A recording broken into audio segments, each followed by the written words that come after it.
And then I'm really interested to hear from South Africa, big stuff going on there. How about we move straight to Paps? Are you ready to give us an update from South Africa?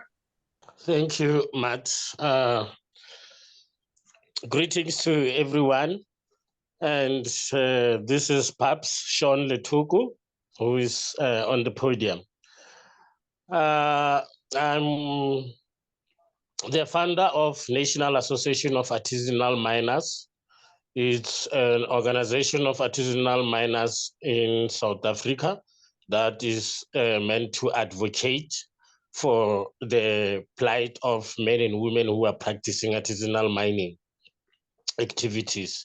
And our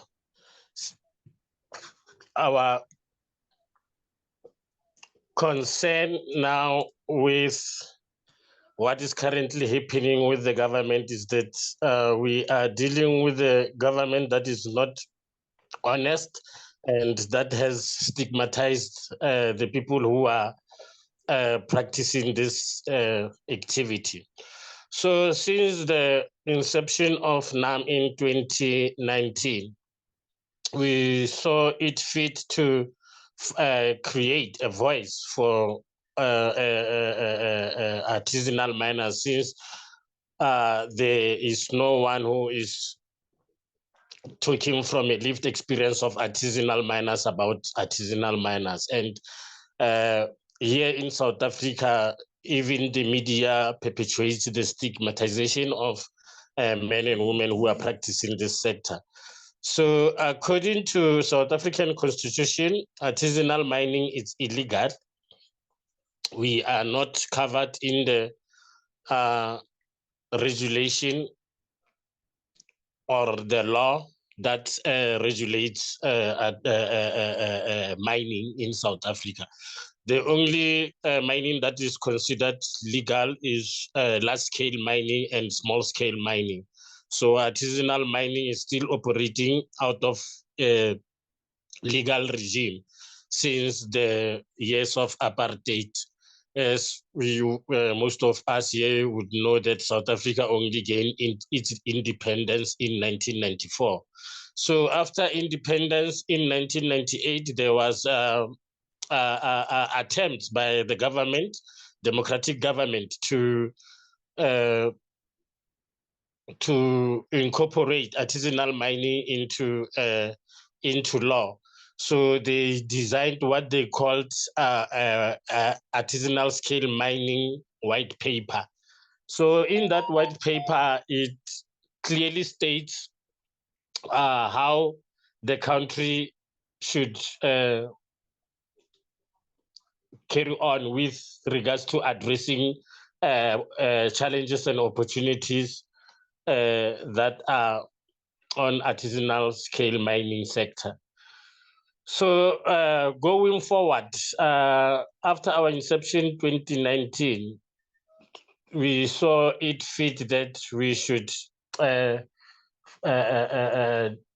establish an organization that will put pressure to the government to implement what they have discussed, the ideas on the white paper that was developed in 1998. So immediately after our inception, we reported the matter to South African Human Rights Commission. So South African Human Rights Commission mandate is an institution that was established in terms of Section 181 of the Constitution of Republic of South Africa. So in terms of this section, the South African Human Rights Commission is specifically mandated to promote respect for human rights and a culture of human rights, and to promote the protection, development, and attainment of human rights, and to monitor and access the observance of human rights in the Republic. So in terms of Section 184 of the Constitution, the South African Human Rights Commission has the power to investigate and report on the observance of human rights and take steps to secure appropriate redress where human rights have been violated, and carry out researches and educate. So South African Human Rights Commission has also conducted their investigative hearing on challenges and opportunities of artisanal mining in South Africa in 2013. So also what was found was the findings of the South African Human Rights Commission. It was that in South Africa, artisanal mining is not legally recognized despite its growth and its potential opportunities it offers economically and socially. And then there is a poor profiling and understanding of artisanal miners in South Africa. Not all of these individuals and groups are involved in, or if they are, begin the activity with the intention of becoming involved in criminal syndicates. Also, the current socio-economic of in many parts of South Africa has pushed many people into illegal mining activities. And also one of the findings was that although legislation and policy exist, there were a number of gaps and contradictions. And the absence of enforcement around mine closures by the large-scale mine and the ambiguous regulation that prevails with regard to warehoused operations has created a gap within which unregulated artisanal mining will flourish regardless of any attempts to eliminate these activities.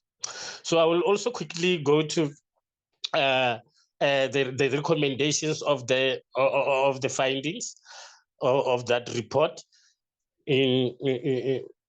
for the sake of time. I will quickly read a few recommendations that was done by the South African Human Rights Commission. One,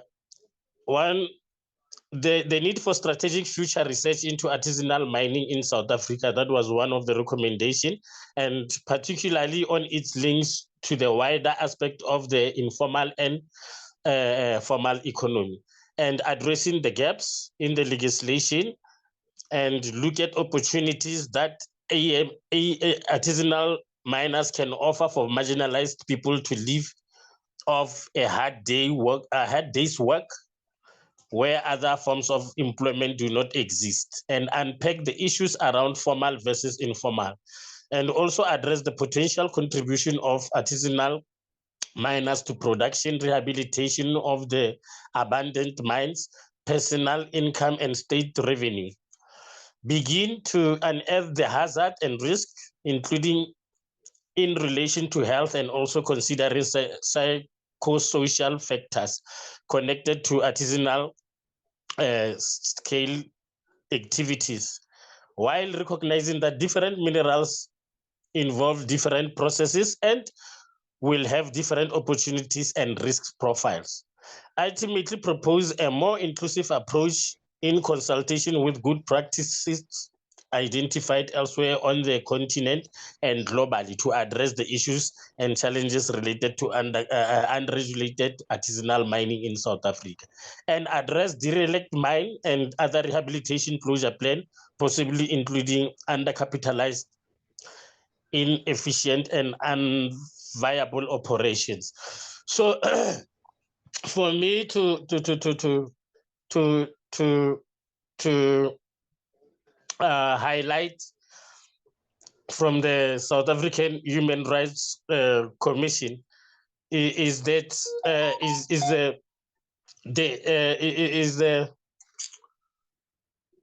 an entity that has been given powers by the South African government to carry out investigations concerning the observance of human rights in South Africa. And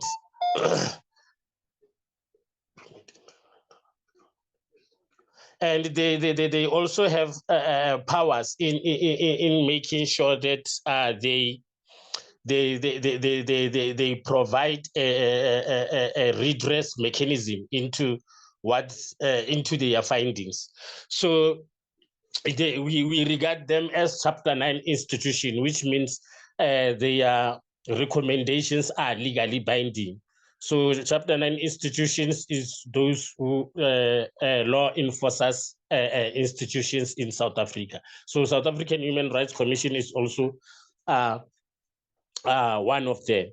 So now, after our inception as National Association of Artisanal Miners, we approached the government to immediately start with developing the policy that will regulate artisanal scale mining in South Africa, and that will also explore its opportunities, like as per the South African Human Rights Commission report's recommendations. So the Department of Mineral Resource and Energy here in South Africa is the one that regulates the mining in South Africa. So we have been in consultations with them since we initiated the decriminalization and the development of the ASM sector. So they responded during 2020 to develop the policy that will regulate the sector. Remember, 2020, it was during the high levels of COVID-19 lockdown.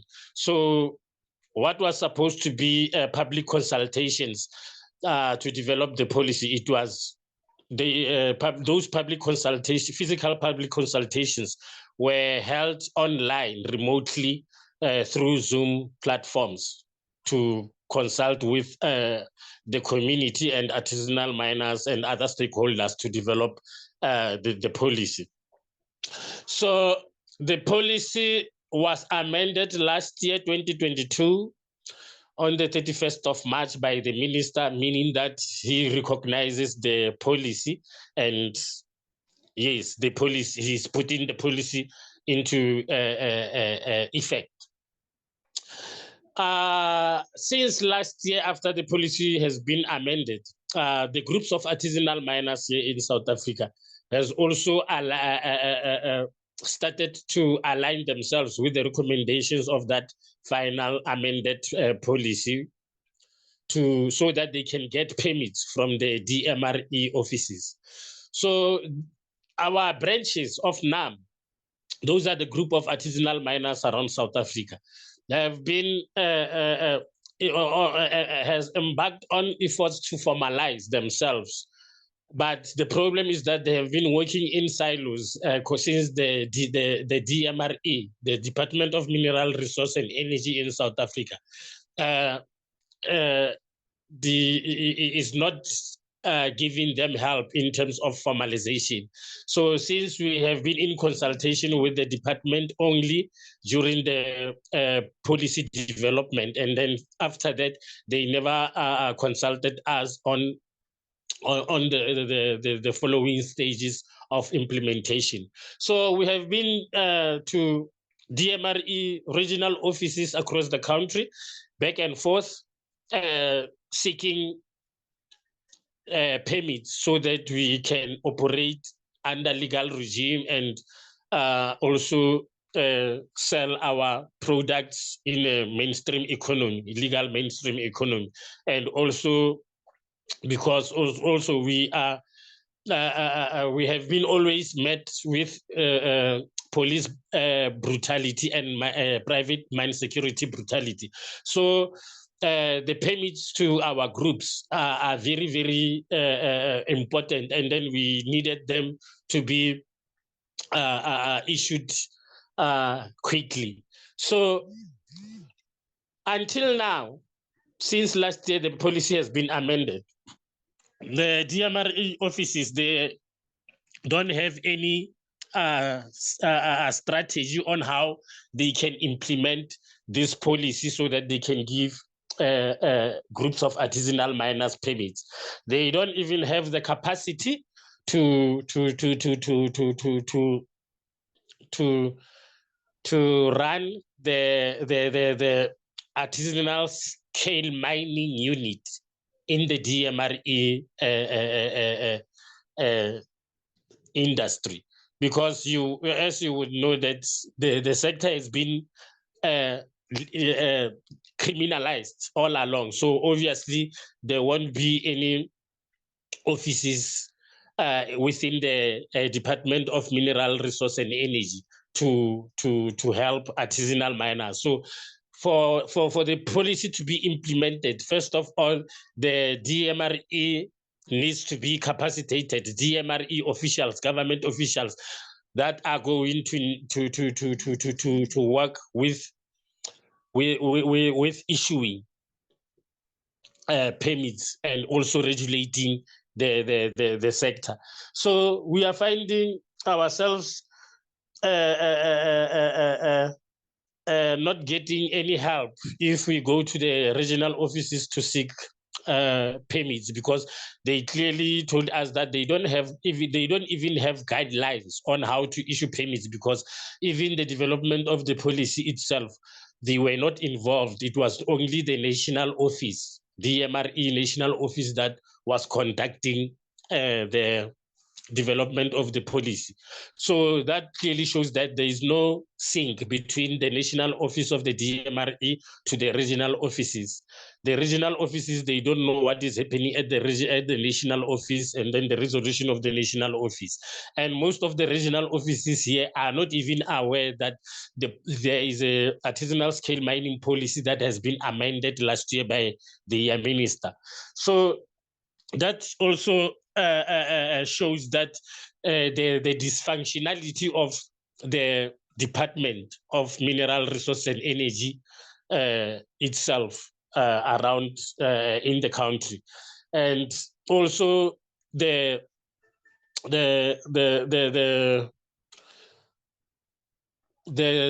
action by the president 4 days ago to deploy 3,000 soldiers to respond to the issues of illegal mining in South Africa. We know that when they are saying illegal mining, they are only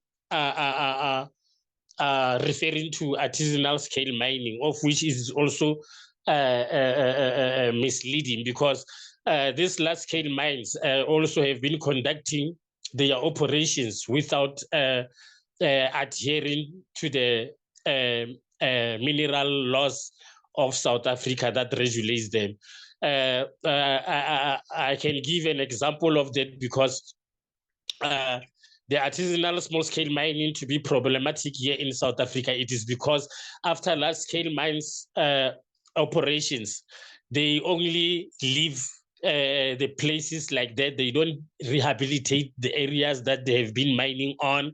They demolish infrastructure that the community was using, even the recreational infrastructures, they demolish them, and then they turn mining host communities into ghost towns once they have finished mining or exploiting the natives' minerals here in South Africa.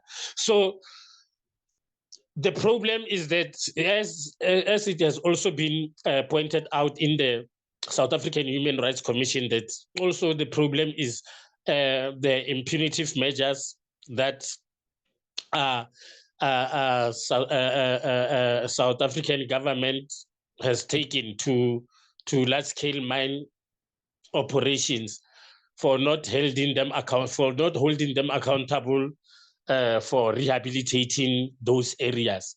So now it also disappointed us, because we thought all along we are heading to a positive direction with the department by developing the policy with them. So now what is left now is an implementation. So it came to as a surprise to us when we heard that the minister has taken a totally contradicting move from what DMRE has been attempting to do with regulating the sector in order for the sector to contribute economically and socially to these distressed mining communities that once hosted large-scale mining in South Africa. Because we cannot understand that how come the office of the president is totally acting differently from what the DMRE, of which is also his department of minerals in government, is doing. Because we thought that my president was supposed to be worried or focused on implementing the policy. So we know that also from the DMRE that they don't have enough funds, because that is what they also have been reporting. They have been telling us as the association that they don't have enough funds to implement and also to support artisanal small-scale mining groups that the policy has recommended that they register as cooperatives so that they can be given permits under those cooperatives. So now, instead of that budget that is being given for the deployment of the soldiers to be given to the Department of Mineral Resource and Energy so that they can be capacitated to implement the policy and start making sure that they formalize these artisanal mining groups across South Africa, and in order for them to contribute economically and socially to their distressed areas.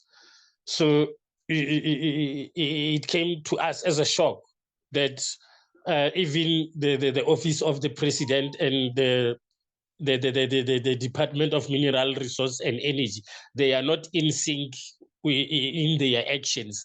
The other one is doing this, and then the other one is doing totally the opposite of what the other department is doing. I will pause there for questions. Thank you. Well, thank you very much. It's a very interesting update. Any questions from anyone here about what's being discussed? Yeah, I really appreciate your struggle to defend artisanal miner in your country. I think we all have experienced the same thing, but maybe in Indonesia already happened in 20 years ago. Yeah, miners, almost all artisanal miner is treated as illegal miner. So all the law enforcement approach be taken by our government. So because we have 100,000 miner, some area have like war, some regency office was burned by miner. Yeah, but in this time is a little bit better, but still the condition of artisanal miners still not be prioritized by our government. Still need struggle for us. Yeah, that's why GCMF perform we perform GCMF to help struggle like this. Because I think the only answer of the problem is formalization, but it is very difficult to get formalization from our government because behind the government is big mining company, large scale mining that didn't want artisanal mining can develop. Yes, yes, of course. And also the other point, sorry for disrupting. The other point is that even politicians here in South Africa, the president himself is also involved in large-scale mining as a director of these mining companies. And also his brother-in-law, the very rich person, I think he's a very rich person in Africa, Motsepe, Patrice Motsepe, he's also the one who's also the president of CAF. He's also he's only the one who's benefiting, black person who's benefiting, and his brother-in-law, which is our president in the country. And the other thing is that South Africa itself, it is the signatory of African Union Parliament, of which there was a resolution from the African Union Parliament that all its signatory states must start to support the formalization of artisanal mining in their respective countries. And I think that resolution it has 10 years or it is of 1990 something. It is a long ago resolution. So also it shows that how countries are not also in sync with what the resolution that they are taking on a bigger parliament of African Union Parliament. Thank you. Okay, thank you, Mr. Lethoko. Interesting. It's good information, and yeah, it's need for us to hear it.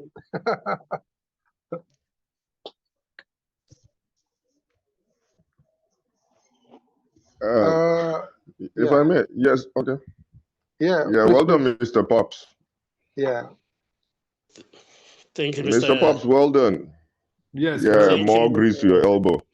Yes, so just like you rightly mentioned, there are bigger forces behind the scenes that are working assiduously against the formalization of artisanal mining.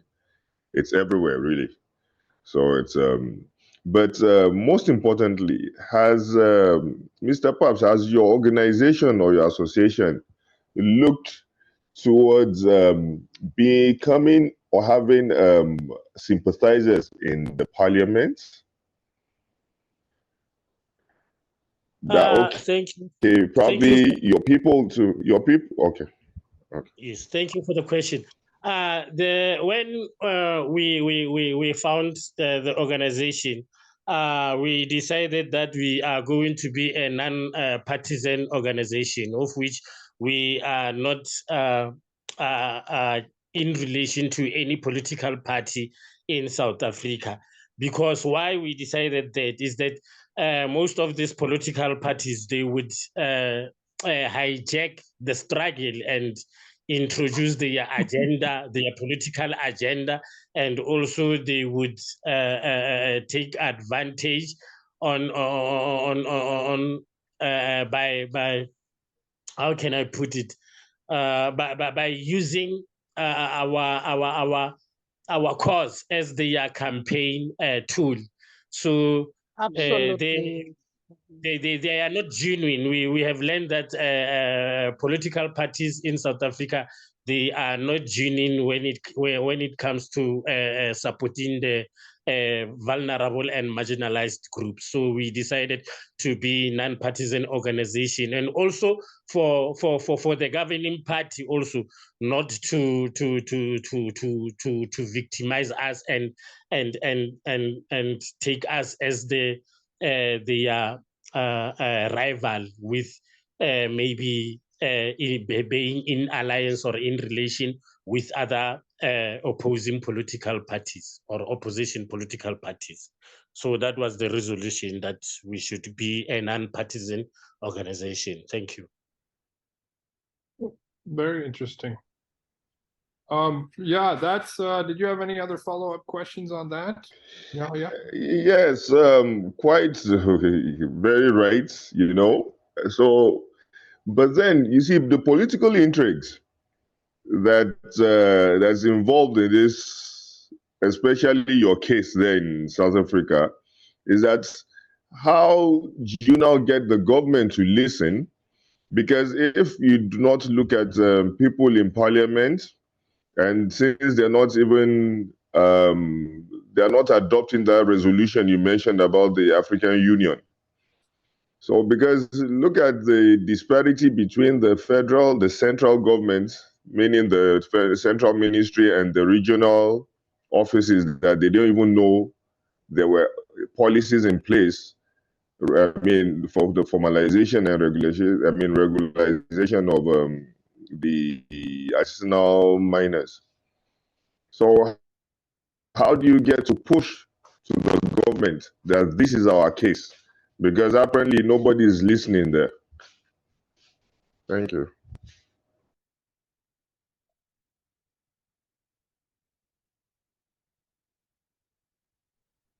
Paps? Hello, Bob. Perhaps he was interrupted. I was struggling with my mic here. We are depending on the Constitution, because there are sections of the Constitution that acknowledges that everyone has a right to a clean and environment area, and also that everyone has the right to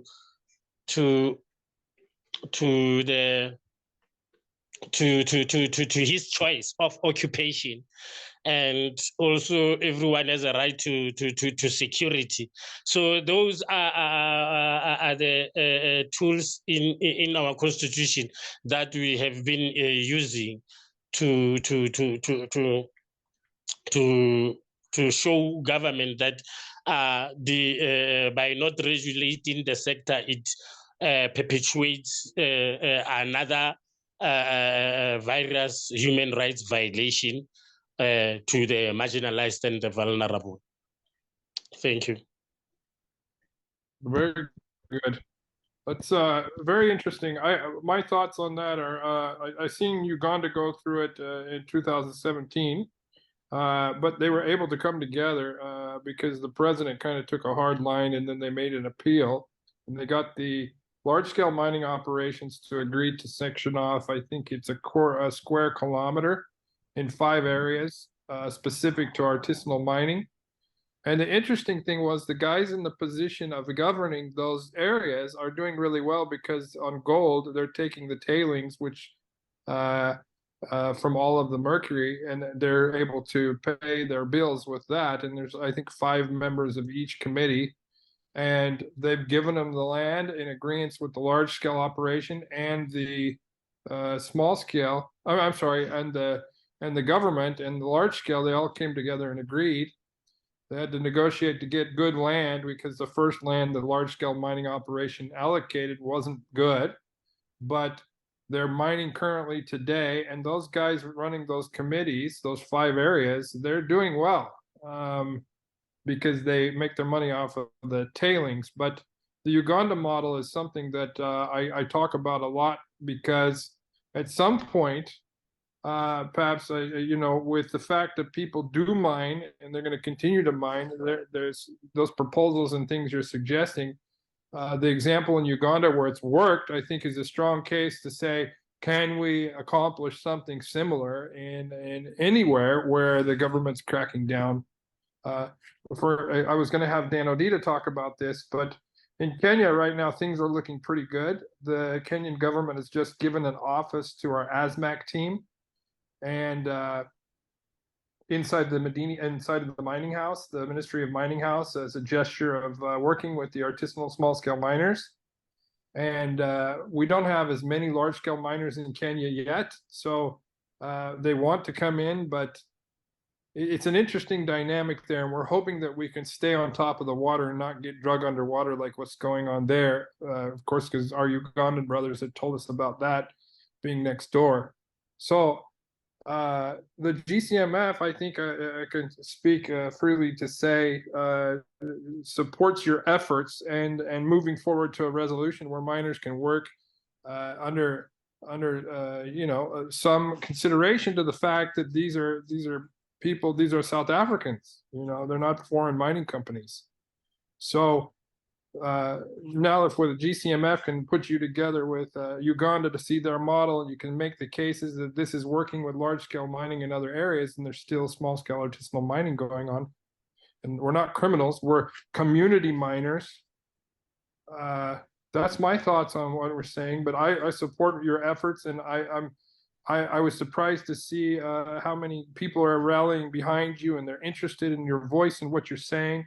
And just, well, you're doing a great job. I hope you're feeling that you holding ground here and holding your ground. It does matter. It matters here. It matters to me personally. And your arguments make sense. They're well thought out and articulated. And you have my support in your efforts, because people need to come to the table and be reasonable, because people do make their livings here. And we need to consider South Africans first and foremost before we consider anybody else's agenda. So I hope that you don't mind me taking some time to tell you that. But Immaculate, do you have any thoughts on this?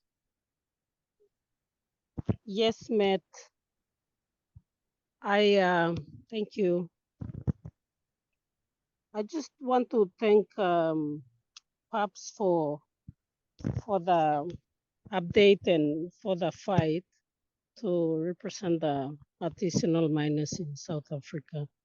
We share your sentiments, and most of what you mentioned and the struggles you are facing in South Africa is kind of also same in our countries, but slight difference. For instance, with inclusion of the artisanal mining in our excuse me, in our mining laws, we at least have an inclusion, but it's not adequately covered. So to hear that you are struggling to push for a policy to regulate the artisanal mining sector in South Africa is a painful experience, I can say, with the experiences we have here, especially in my country, knowing that the sector is covered, but the struggles are still there, and to know that you don't have that in your policy, and it's totally difficult. I totally understand where you're coming from, and we all share the sentiments with you. We are in support of whatever it is that you are going through. Know that you have support around the globe from countries. And I also want to share that if you need assistance with how to push this into parliament, South Africa is a presidential government structure. We are prime minister. We are more UK, the government, but we can help with sharing our policies, our laws with you, and to help you to push this through to parliament. Please reach out to us or share with us whatever you are doing there, so we can always share our experiences, our successes in our countries, and try to help you. In terms of politics, Yaya raised a very important point that you need political support and will to push this into parliament. And I kind of agree with him. Though we understand there's politicians behind the scenes benefiting from the sector, and they try to push their agendas, but not all politicians are bad. There are few great politicians who will support the cause and represent people. So the associations should look out and see those kind of people and get them to stand behind you and the association, and you have that political will to push this. And I believe with a policy, you can address so many other issues. But thanks to GCMF for bringing us here. It's a great forum, and we'll share our experiences in our countries and try to help your situation in South Africa. Thank you.